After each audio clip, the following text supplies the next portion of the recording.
Welcome in. It is the live chat, but it's not Wednesday. It's Tuesday. Thank you very much for bearing with me here. Obviously, if you're watching on YouTube, you can see I am not at the home base. I am on the road. I'm in a hotel room. Literally, Armina is right there in the back producing from a very comfortable position. So thanks for bearing with me. Thanks for the change of plans. Probably be back on schedule next week, but I will be at the FedEx St. Jude I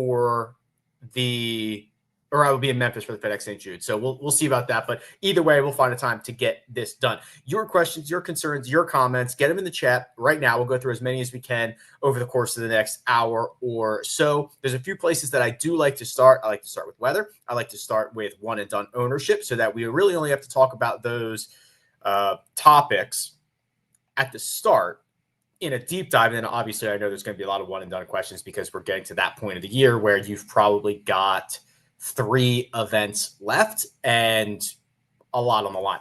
So let's start with this. I'll share my screen here. And again, bear with me. I'm doing all this from my laptop. This is the 10-day for Greensboro. And what you'll notice is Thursday and Friday, there are thunderstorms forecasted in the afternoon each day. Chances of precipitation over 50%. Rain somewhere about 1/3 of an inch or more on both of those days. It's not unusual. It's always a very wet tournament. I think I talked about that on Monday's show. Just this time of year with the storms and the way that Sedgefield drains, just always feels like a wet tournament. That the fairways last year were incredibly soggy when I was out there. I mean, balls were hardly moving out of their pitch mark. So we've got that to deal with. Now, will these storms change any of the schedule of play?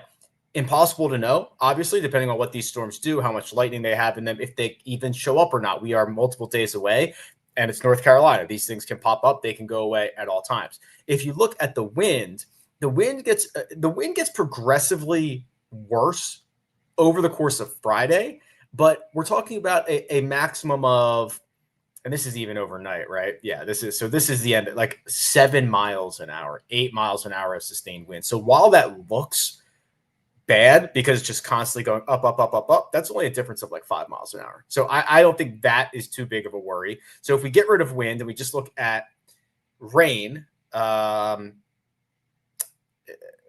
it's going to rain. It's going to be wet. But for our purposes, I don't think that really changes what the waves are, at least right now. Unless this, as we get closer, as this solidifies a little bit, maybe I would take a stand on one of the waves. But I don't think I want to take a stand on one of the waves right now because I think it's going to kind of be the same for everybody. The good news is after these storms, cools down pretty significantly over the weekend, 75, 76 miles an hour instead of 90 and 86 on Thursday and Friday. So I don't think there's an actionable wave advantage as of right now. We'll see about that. One and done ownership. Piling on Matt Fitzpatrick, 30% projected ownership. This is actually, I shouldn't say that. This is not projected ownership. This is site-wide selections for however many millions of picks have been put in on officefootballpool.com. So 30% of people have picked Matt Fitzpatrick. Keegan Bradley is second at 11. Ben Griffin, 6.8. Jake Knapp, 5. Everybody else below that. So if you're front running, you're probably playing Matt Fitzpatrick. If you're front running and you don't have Matt Fitzpatrick available, you play Keegan Bradley. Anybody else is going to give you pretty decent leverage on the field. Okay. So that means if you're trying to make up ground, you don't have to go that far. You could conceivably play Ben Griffin or Jake Knapp, who are like, 2 of the 4 shortest odds in this field, and have plenty of leverage on the field. So really good opportunity if you're both front running and if you are both trying to make up ground, because you've got a lot of opportunities there. Now, before I jump too far ahead, let me indeed remind you that right now DraftKings is giving new customers a chance to play free for their share of millions in prizes with their first deposit on the DraftKings Daily Fantasy app. It's simple to play. You build your dream lineup. You stay under the $50,000 cap. Then you sit back and watch your players rack up points. It's intensity with every birdie, every bogey, every clutch putt, every shot, will you say.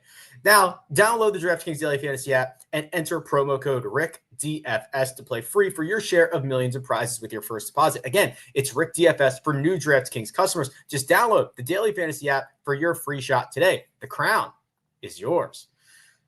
All right. What do we got here? Who's first in line? Anthony. Hey, Rick, any interest in Adam Spencer or Joel Damon this week? Damon over Svensson. So let's look at this a little bit here. And you're going to have to bear with me. I'll do this the best I can on my laptop. But Joel Damon is someone we identified last week as a viable option. And he played well. I think he finished inside the top. Oh, my gosh. He must have punted it on the weekend. Yeah, he did. Saturday was really bad. I thought he was inside the top 10 for a lot of this tournament. Really bad Saturday and slightly below average Sunday. The thing that Joel Damon does well when he's playing his best golf is he hits a lot of fairways and he's a very good second shot player. We're starting to see improvement on the second shots despite the fact that he was miserable on the weekend. And the putter's coming around. This is a golf course where you want to be accurate, you want to be precise.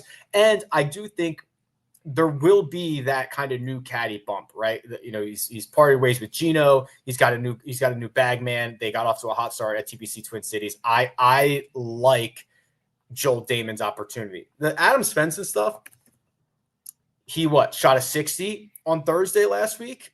Is that what it was? And finished T14, right? So he gained 9 strokes to the field in round 1 and lost 6 in round 2.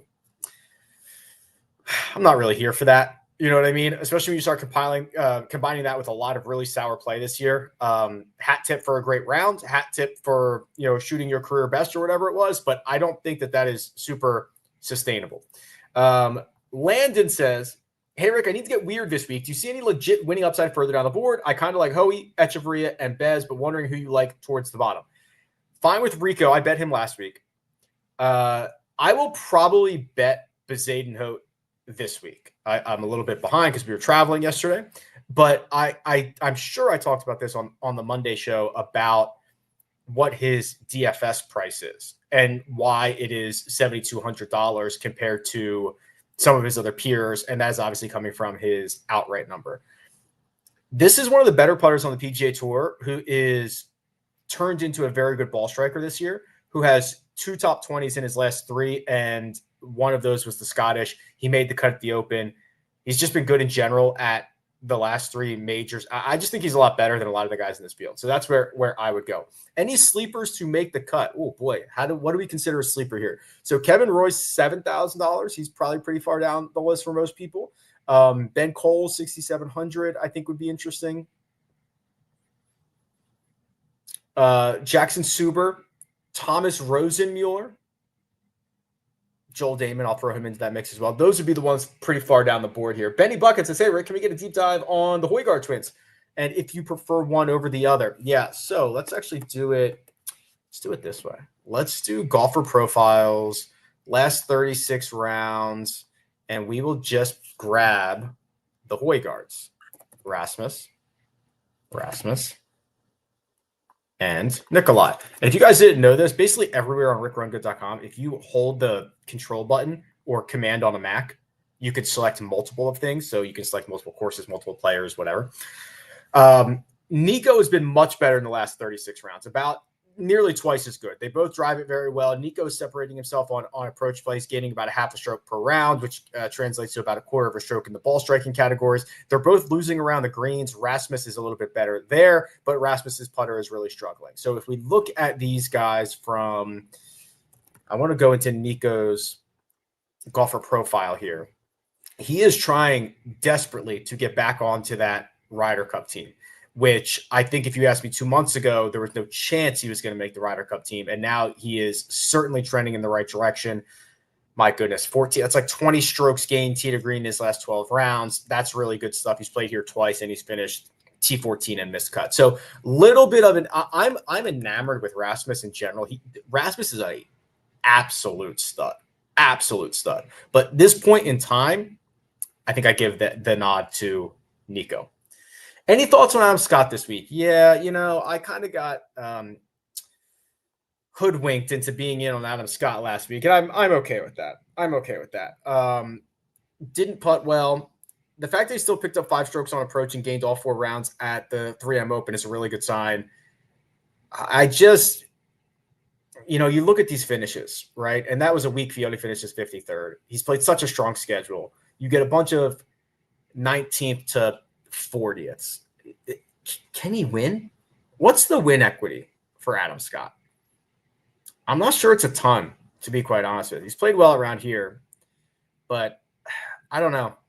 I think I'm pretty neutral on Adam Scott. Probably 5.5 out of 10 if you make me choose a side. So probably higher end of things, but not going to have a lot of exposure to him. Takumi Kanaya ranks high in your top 3 metrics of driving accuracy, right rough tendency, and distance from edge of fairway. Coming off of his best performance of the season last week, is he worth a closer look? So I don't know how many people know this, but Takumi Kanaya was an incredible amateur. He was number 1 in the amateur rankings for like 54 consecutive weeks, which is incredibly difficult to do. He's won 7 times on the Japanese tour. He is a baller. Now, that has not translated a lot to American golf and to the PGA Tour.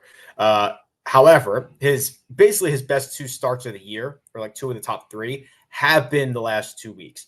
I think it's a little reliant on the putter. +5 last week at the 3M, +3.5 at the Open.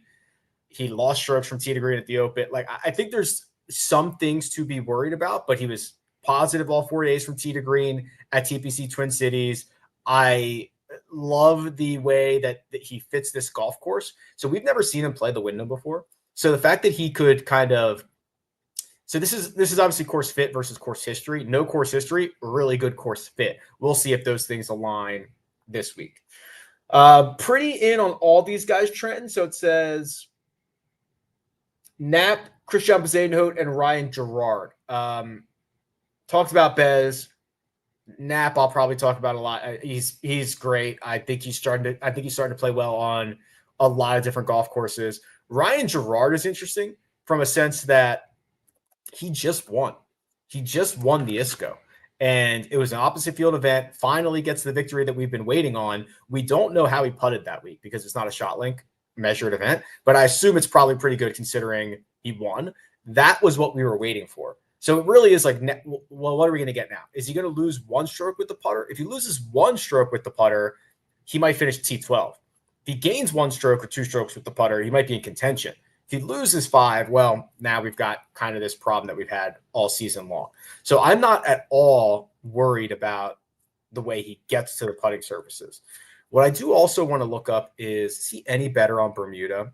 It's not his worst surface. He's horrible on bent. He's a small, like I would take this right now. If you signed me up for him losing 1/4 of a stroke putting in 4 rounds on Bermuda, I would like take it all right now. That's how much I think of his tee to green play. Who's a good first round leader? Let's do it this way. Let's go back to the power rankings. Let's get last 125 rounds, and let's do how often they gain 5 or more strokes to the field. Let's see what we can get here. Wow. Rasmus Højgaard, Nicholas Norgard are 1 and 2. 11%, 9.6%. Jackson Koiven has 1/5 of the rounds, but he's doing an 8% rate of gaining 5 or more strokes to the field. Novak and Grazerman are 4 and 5. I want to also look at round 1 strokes gained dating back to the start of 2024. Okay. So here's what's interesting. We've got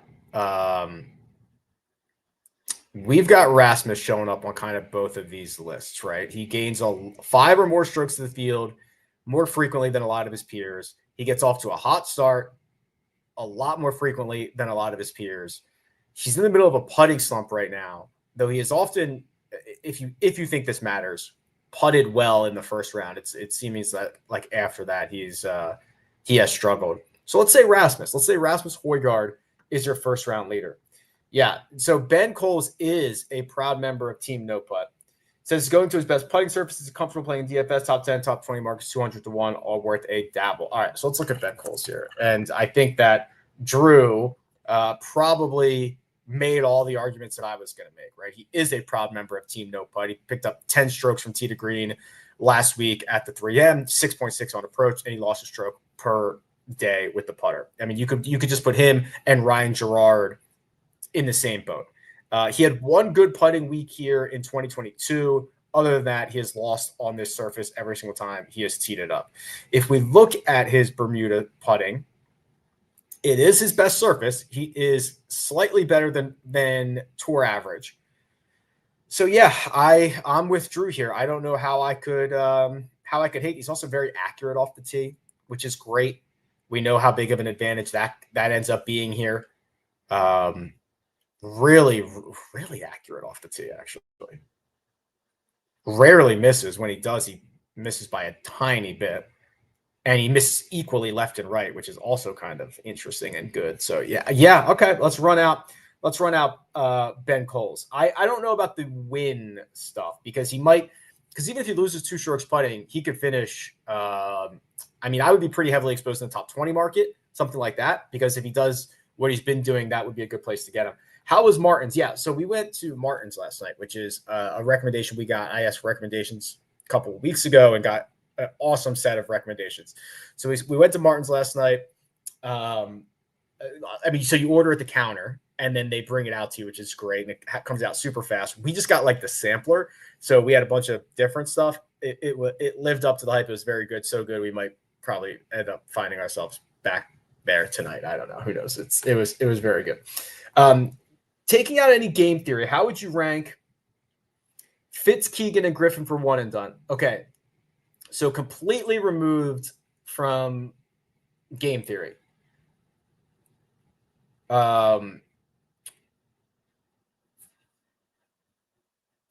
It's very close.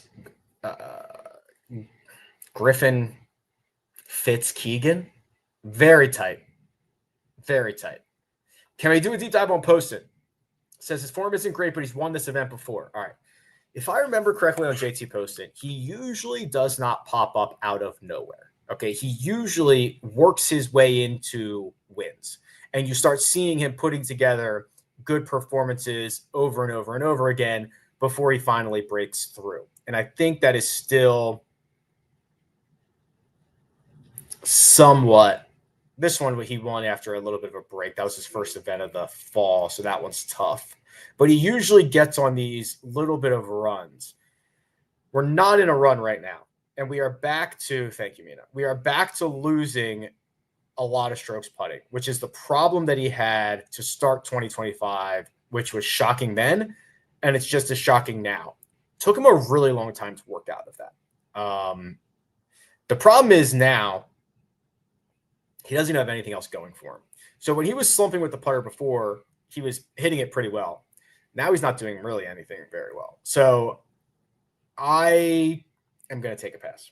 Hey, Rick, I'm playing at Gaylord Springs Golf Links in Nashville next Monday. Where is your event being played at? We were playing Old Hickory, which is the golf course that Bryson and John Daly tried to break 50 at. I'm assuming John Daly is a member there. I'm assuming that's what's going on.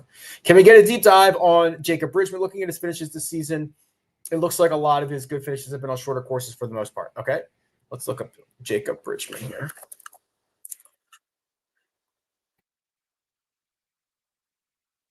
$7,000 on DraftKings.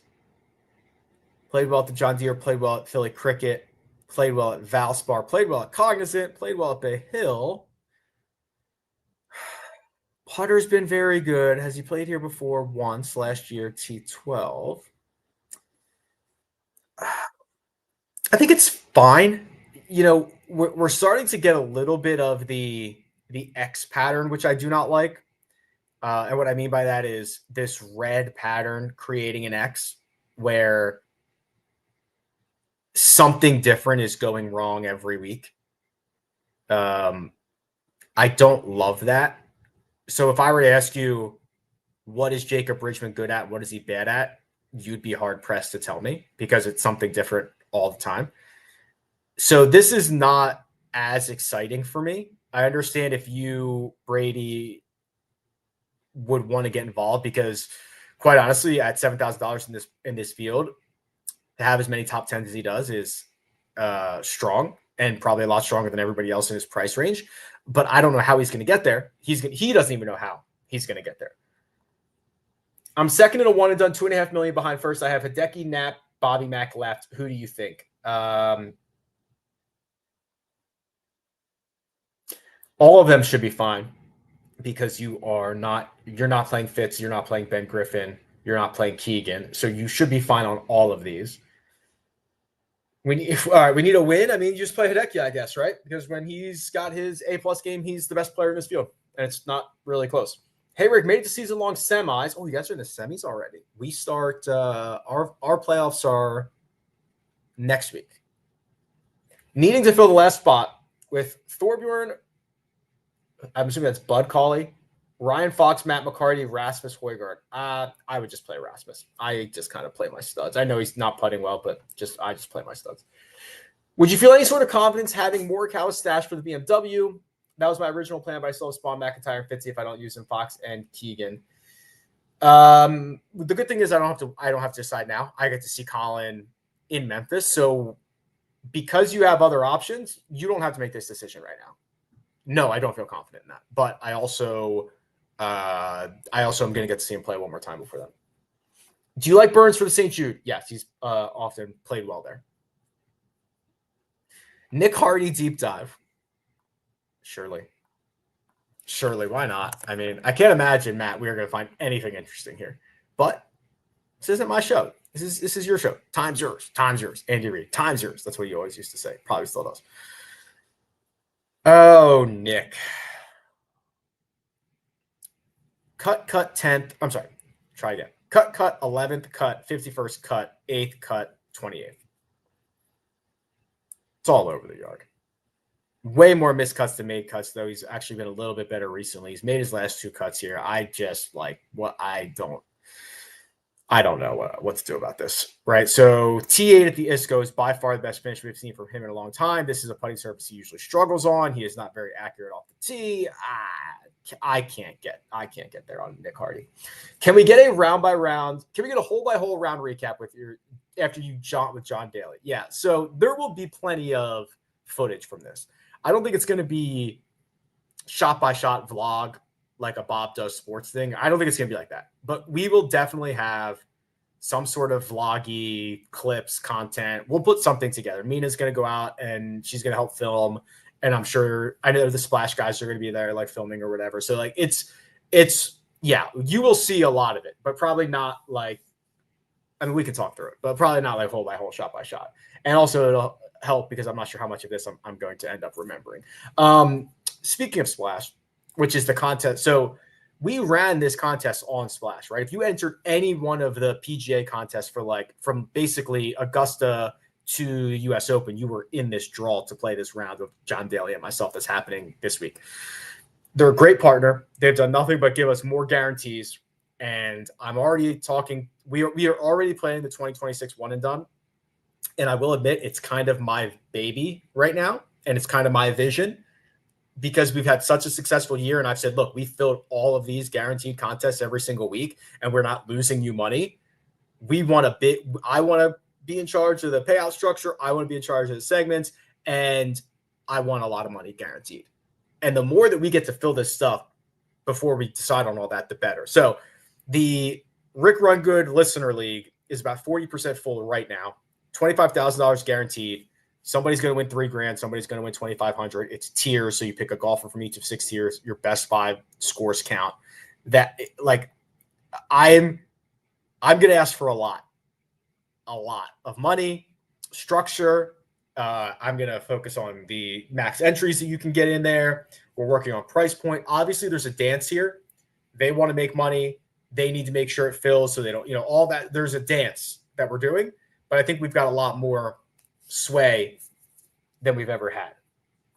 PGA Power Rankings this week. Okay.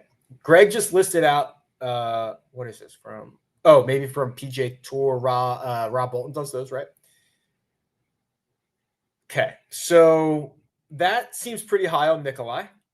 Number 1, that seems pretty high. It's not the end of the world, but that seems pretty high. I like to see Cootie in there. I like to see Bez in there. I like to see William Mao in there. I don't love to see Sung Jae in there. I'm generally okay with that. Are you concerned that Fitzpatrick struggles in the projected approach buckets?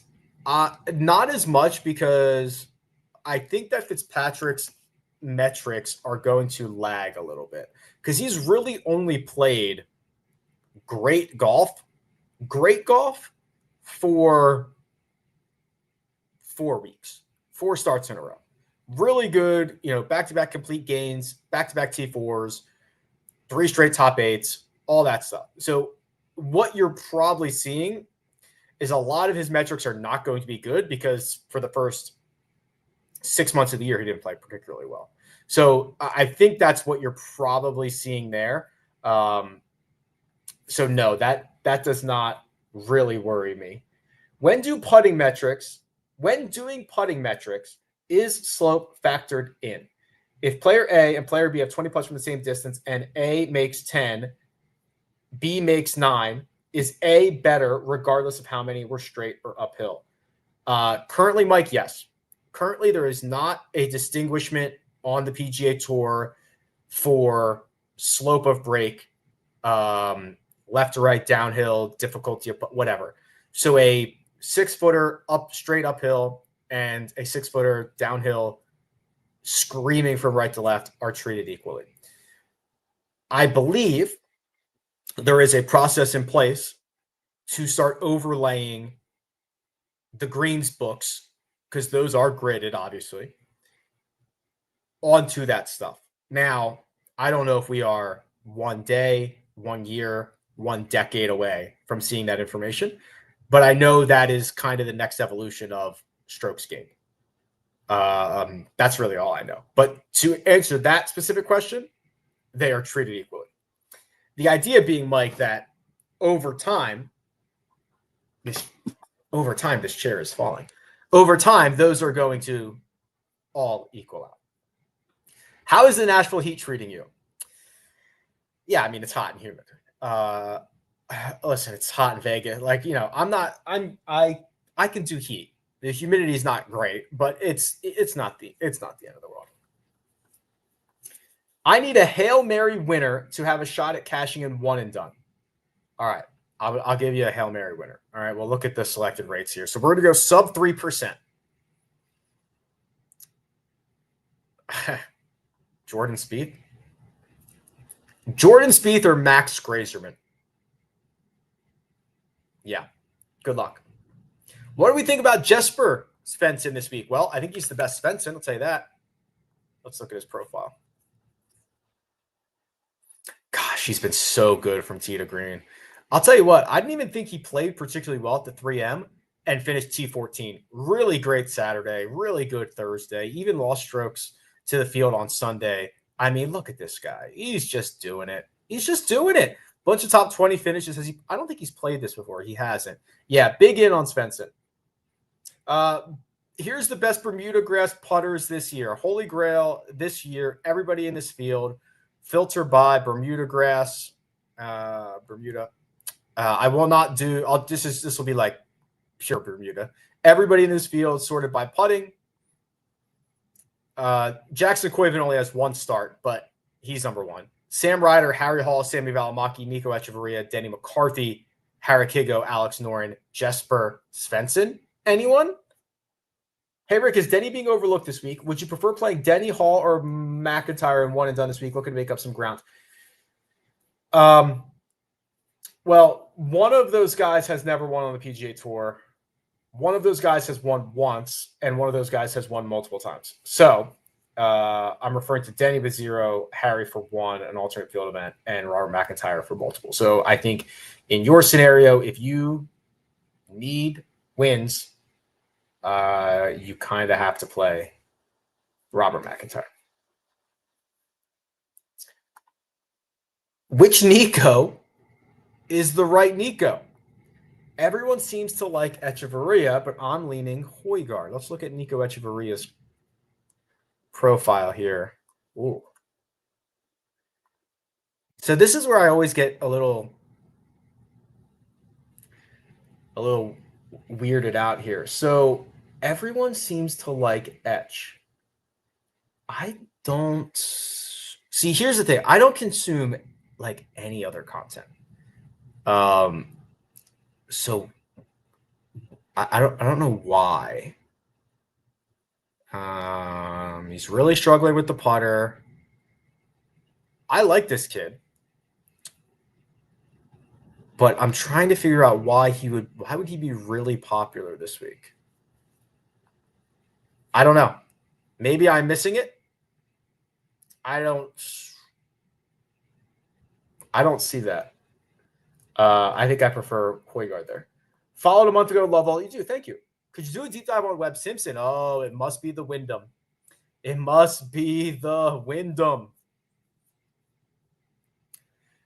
Webb played the 3M, missed the cut. He played the Rocket Classic. He finished T51. He played the Charge. So he's playing like once a month, which is probably not good enough to stay in competitive shape. He's actually hitting it better than I probably would have expected. The putter is kind of gone. I don't think we need to play Webb Simpson. I don't think we need to do this. I know this is the greatest golf course on planet Earth for him. I know. But I do not think we need to do this. He's a semi-retired golfer. Enjoy your semi-retirement.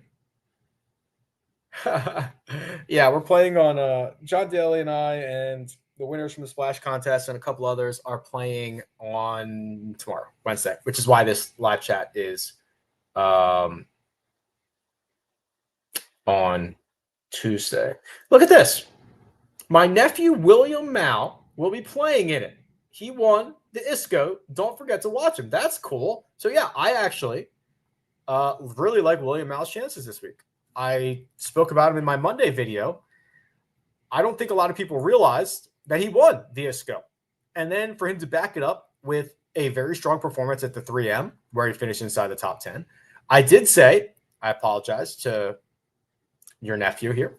I thought the putter was a little hot, maybe a little unsustainable, but it doesn't need to be as good as it has been, because he's been a very, very good tee to green, a very good ball striker over the course of the last handful of months. Still not priced where he is expensive enough, $7,100. So yeah, I certainly love the Mao. A big wow for Mao, and that's pretty cool. Thanks for popping in. Still have Fitz, Bobby Mack, and Hideki. Last chance to use any of these guys. 600,000 out of the money. Interesting. Fitz doesn't make you up too much ground, unfortunately. So if you're trying to make the money, I think it's Bobby Mack. If you want to try to go for the gusto, I think you go Decky. Unfortunately, I'm not sure you can play Fitzpatrick at 30% if you are trying to make up ground. I know that stinks, but I think that to be true. Last man in, Victor Perez, Kevin Roy, Bezadenhout. I rank him Bezadenhout, Roy, Perez. Pretty close, though.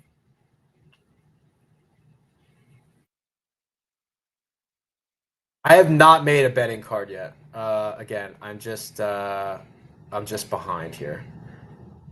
Oh, I appreciate the super chats here. Never required, always appreciated. Thank you very much.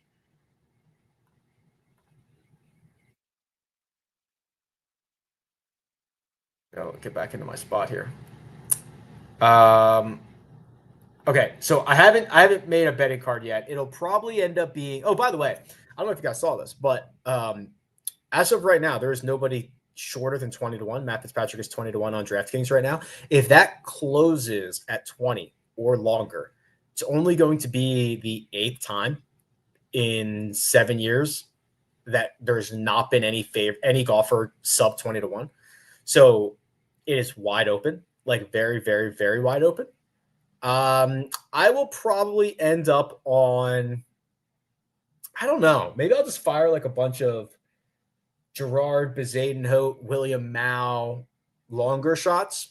Probably won't get to Glover. Is approach play only two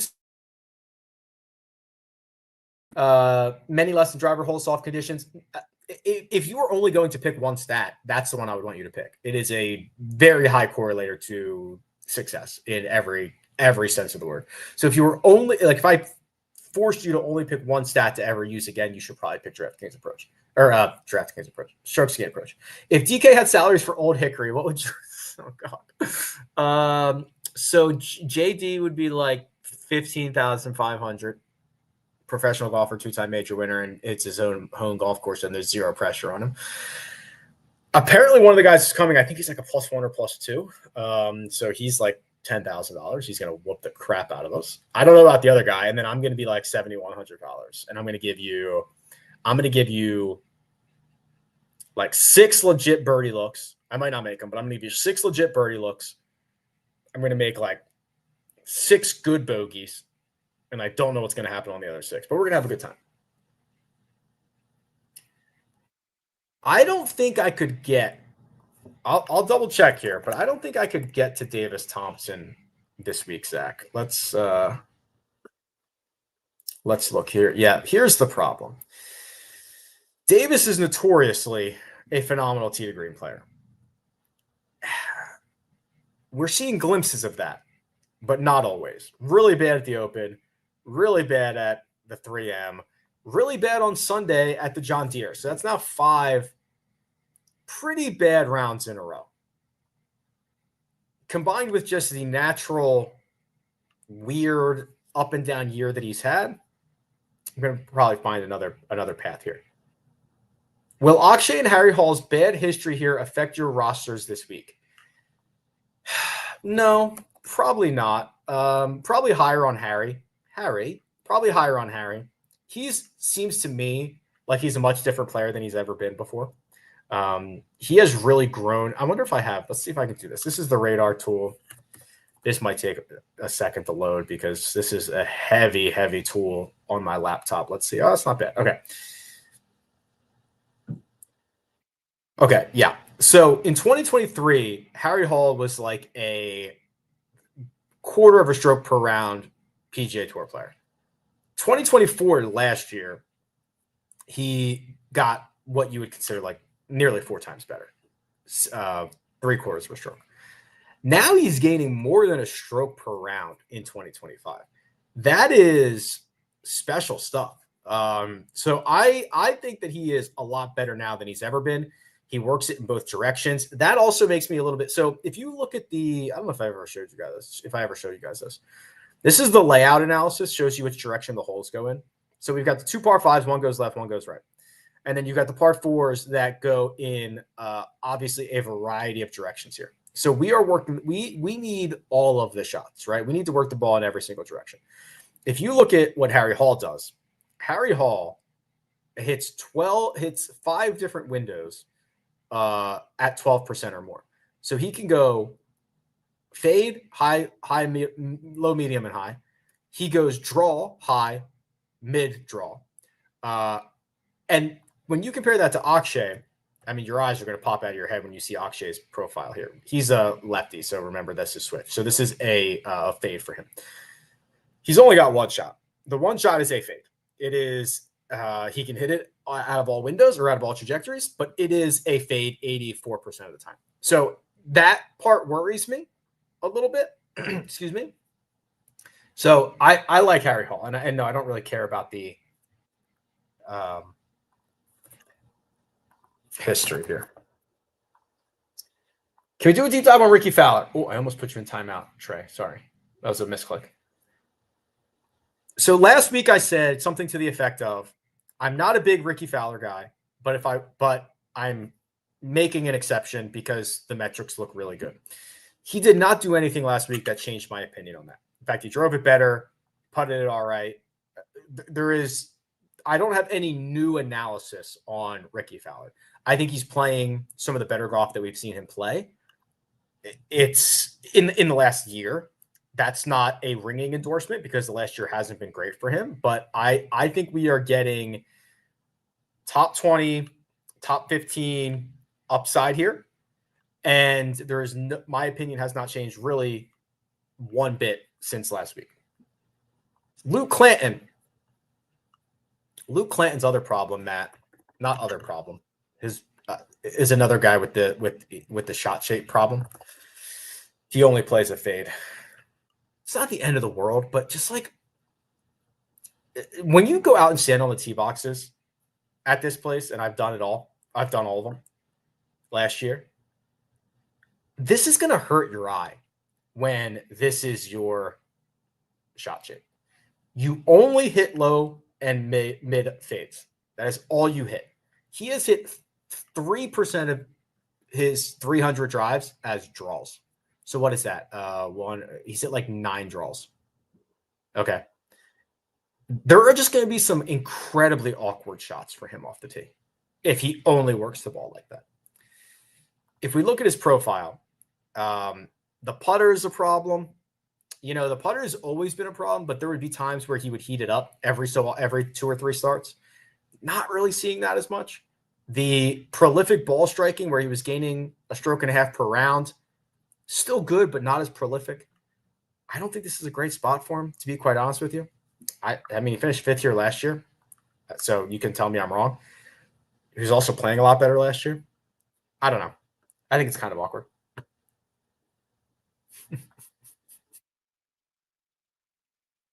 It says, if JD passes the flask on the first tee, are you taking a pull? So first off, I hate, like, I'm a germaphobe, I think. So I would hate that in general. But, yeah. Fuck, why not? Right? Like, yeah, obviously. I'm in shambles in one and done. Why won't this let me click this comment? Mina, can you click that comment? The StreamYard looks frozen. Nah, StreamYard's like frozen for me. Can you click the one that says I'm in one and done shambles from Ian?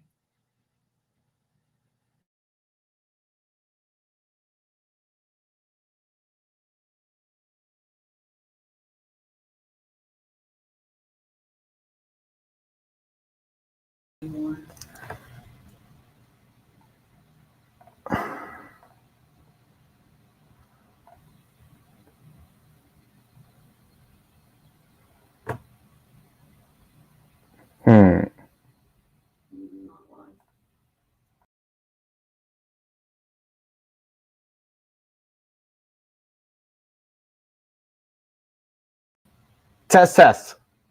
I think we're back.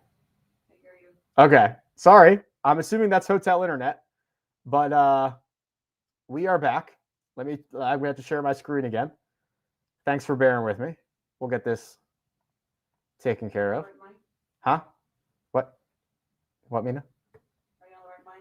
I think so. I didn't change anything. Okay. All right. Let's try to get back to my spot here. I think it was this one here. This is the one I wanted to click. I'm in one and done shambles that I need a week here. Rye, Knapp, Nikolai, or Ricky. Knapp or Nikolai. Either one I think is fine. Do you like Ryan Fox at $7,300? Let's try it.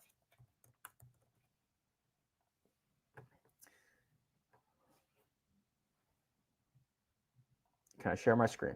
There we go. Is this Ryan Fox? It is. All right, we're back, baby. Okay. This is actually a pretty good spot to buy back in. So what are we noticing about this here? We are noticing that his great putting streak ended in his last 2 starts. Well, what's unique about his last 2 starts? Well, his last 2 starts were played overseas. They were played in Scotland or Northern Ireland on basically like fescue greens. Okay. I am not going to beat him up for that. So now we have a moment. We have an event that took place. He went overseas. Now we're going to have another event where he gets to come back. There's a pretty reasonable chance that he just starts putting better. I think this is a kind of a fun little spot to buy back in on him.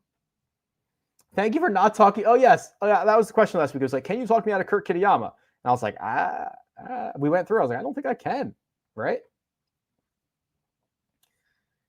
Here's the Emiliano Grillo conversation. Similar to Ricky Fowler, my opinion on Emiliano Grillo from last week has not changed. In fact, I'm probably a little bit higher than I was last week. I know this has not been as good of a golf course for him because he had a very special thing going on at TPC Twin Cities last year, TPC Twin Cities last week in his career. But we're still getting positive putting performances. We're still getting great tee to green metrics. That's the Emiliano Grillo deep dive here. Lee Hodges. I'm not sure we're going to like what we see. 3 straight missed cuts. Gosh, this is tough because he's capable of gaining 8 strokes on approach, but that translated into a basically nothing burger finish T21. He's capable of finishing T9, but it requires a career putting week. Other than that, it's a lot of miscuts and pretty poor finishes, including 3 miscuts in a row, including a miscut here last year. So that really does not get me very excited. I'm going to try on Chris Kirk. Chris Kirk was a guy who always kind of surprises you. Yeah. So, yeah, this could be pretty good. I was hoping to see something better, but here we go. So Chris Kirk goes on these mini runs. T12, where he does a complete gain at Oakmont. T2 at Rocket, and that was when we bet him to win, right? Like, I was heavily invested in Chris Kirk. Finished T2. Now we get the complete gain at TPC Twin Cities with 5.5 of those coming on approach. I think we could get the second. Like, a complete gain is a very good sign for the next week. So I think we could get another good week. I was hoping to see better results at the Wyndham. He's played here a lot. He's never finished inside the top 10. His best finish is a T11. So he has experience. It's not bad results. They're certainly not good results. But I'm going to favorite him because I think that's kind of interesting.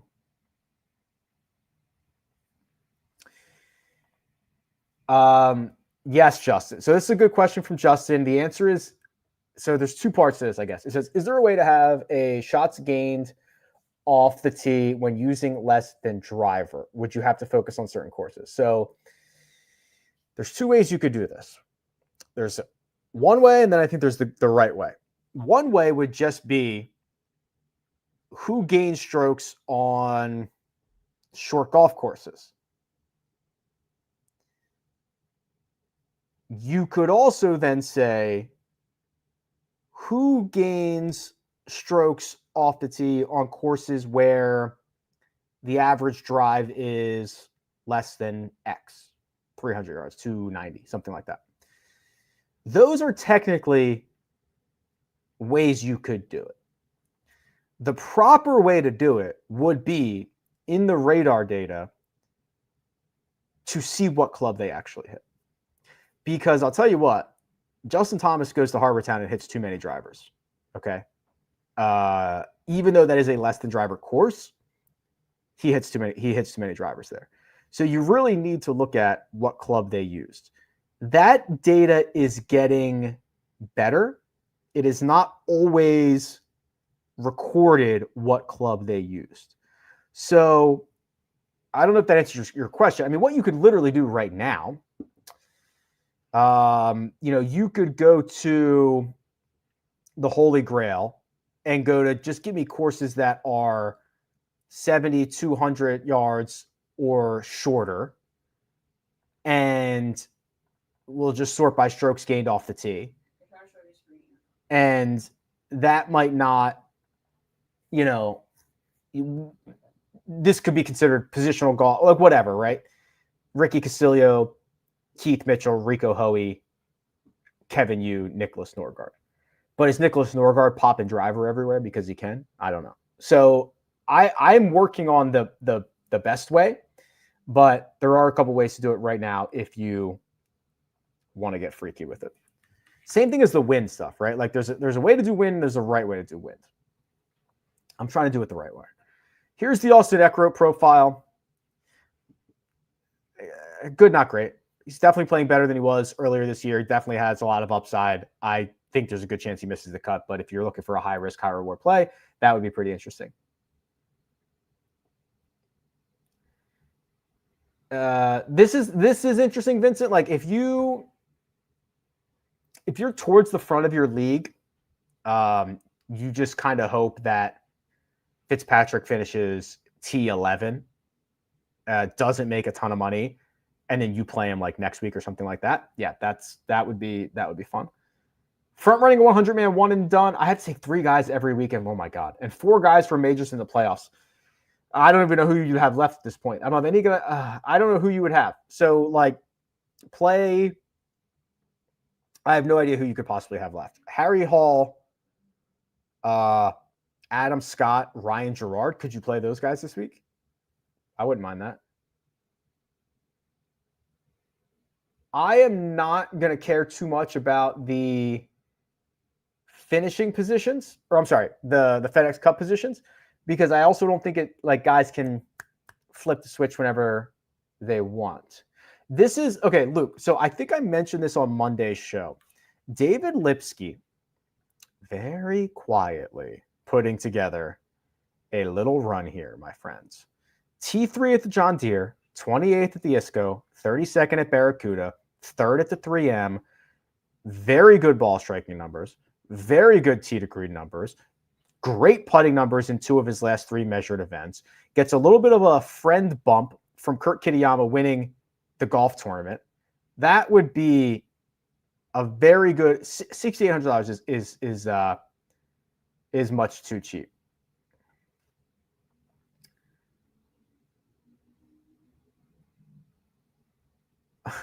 Okay, I'm back.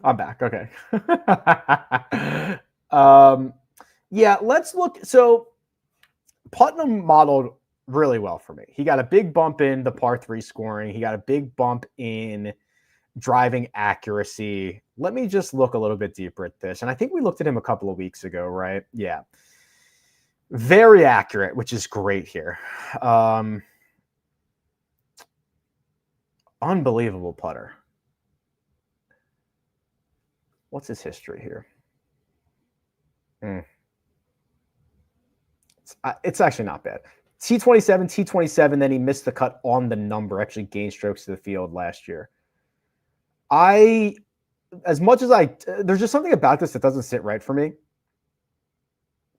But I do think Andrew Putnam's a pretty good play. And I think that the model likes him for very valid reasons. The thing that he's absolutely the worst at on the PGA Tour is not going to matter this week. And the thing that he is one of the best at is going to matter this week. So I get it. There's something I think there's something with his like really bad finishes, like missed cuts and WDs, that scares me. But it is good enough to feel okay with.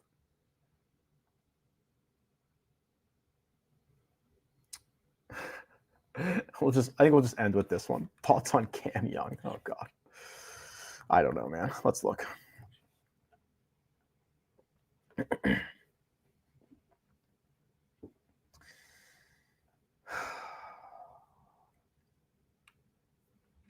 I don't know. I don't know. It's not driving it great, right? He's lost strokes in 2 out of his last 3, and the 2 that he's gained on, it's been less than a stroke. That's not good if you're Cam Young. His approach play this is a very average profile. It's a very, very average profile.